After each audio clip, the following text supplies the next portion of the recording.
Bincike ya tabbatar da cewa duk wanda ya wayi gari yau a cikin Najeriya, ƙasashen waje suna bin shi Naira 100,000 da 60,000 da 5,000 da Naira 500 bashin da shugabannin Najeriya suka ciwo a ƙasashen waje, wanda idan aka tattare jimlar kuɗin bashin gaba ɗaya shi Naira tiriliyan 33.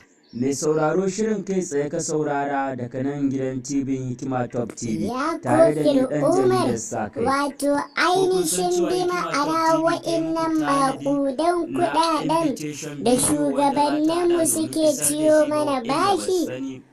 Ko kuma ba su samu dama Idan aka mutu aka zo hisabi, wane ne zai biya wa'innan tarin tilin maƙudan kuɗaɗen? Zuwa ga masoyanku da abokanku.